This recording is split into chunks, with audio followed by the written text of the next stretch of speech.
Entrevistas con Respira Libre, nuestra sección Respirando Salud Mental con el doctor Gilberto Aldana. Y el día de hoy, mi querido doctor, psicólogo, sexólogo venezolano, nos va a hablar acerca de la hipocondría. Bienvenido a su espacio. Mi apreciada doctora, como siempre, es un placer y un honor compartir en este importante programa que ya esto ha trascendido nuestra frontera y eso podemos decir que esto es iberoamericano. Y sobre todo para mí es un honor porque hablamos de la salud psicológica y la salud mental. Claro que sí. Cuéntanos qué es ser hipocondríaco. Muy bien, muy importante para que las personas tomen en cuenta, ¿no? Cuando hablamos de personas hipocondríacos, perdón, o la hipocondría, es un trastorno psicológico, muy importante tomar en cuenta.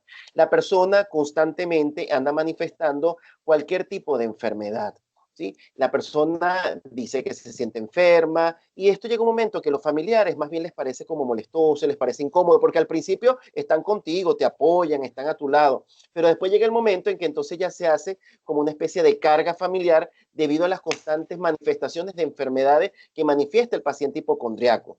¿Qué define el hipocondriaco? Que cuando va a la atención médica especializada, los médicos no descubren, no detectan, no discriminan algún tipo de génesis o de algún tipo de causa que esté asociada a la manifestación de la sintomatología que tiene la persona. Aquí, mi doctor, es muy importante hacer una diferenciación entre aquellas personas que simulan, por ejemplo, simulo porque tengo que ir a un juicio, entonces yo prefiero hacerme ver que no estoy bien, ¿sí? Que tengo un problema de salud, versus aquellos que no ni siquiera se dan cuenta de que tienen algún tipo de problema. Es decir, están los que lo hacen consciente, que se simulan, se enferman, pero conscientemente, y el hipocondriaco se caracteriza porque es inconsciente, el paciente no se da cuenta. Por eso, el conflicto que se da entre las personas que viven alrededor del paciente y el mismo paciente, porque la persona manifiesta que se siente mal, que se siente con dolor físico, que siente náuseas, que siente dolor de cabeza, que le duele algo, y cuando va al médico, el médico no descubre, no discrimina nada.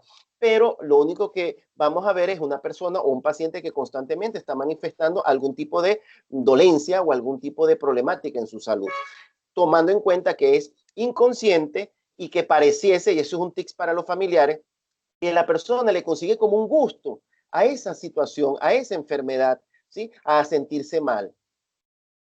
¿Te parece?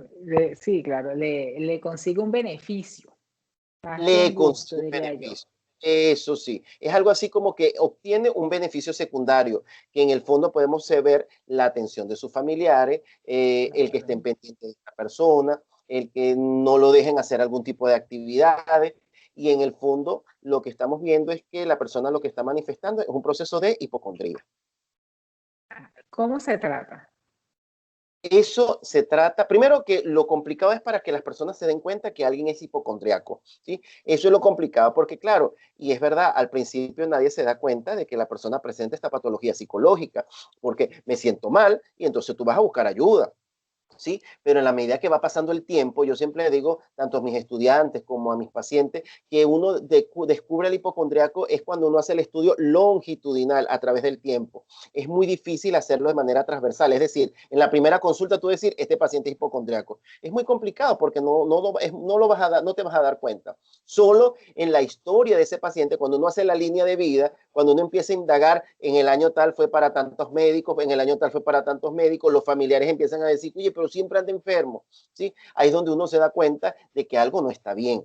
Yo recuerdo que en una fiesta, una reunión familiar antes del COVID, ¿sí? Había una persona que estaba con nosotros que manifestaba dolor, y ya tenía fama hipocondriaca, ¿sí? Pero nosotros no sabíamos, mi esposa llega, que es psiquiatra, y le da un medicamento para el dolor, bueno, que es un opiáceo, ¿sí? No morfina. Entonces, mi esposa dice, bueno, es lo que tengo, bueno, pero para que se le quite el dolor. Al punto que la paciente a la media hora le decía, no, pero no me pasó nada, me siento bien. Entonces uno decía, wow, se tomó un opiáceo y dice que se siente bien. Sabíamos todos que después fue que nos avisaron los familiares, no, lo que pasa es que ella es hipocondríaca. Ah, bueno, hubiese dicho al principio. Es decir, este tipo de situaciones pueden pasar.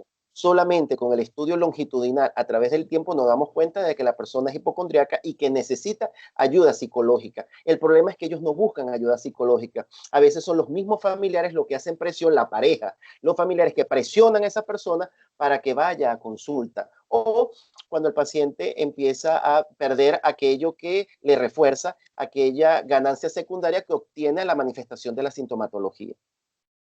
Claro, porque el familiar es el que se da cuenta realmente, o la persona que vive con eso que es hipocondríaca. Y una vez que llega a su consulta, ¿qué se hace? ¿Cómo es el tratamiento? Muy ¿Cómo es bien. la terapia para que concientice que no está enfermo?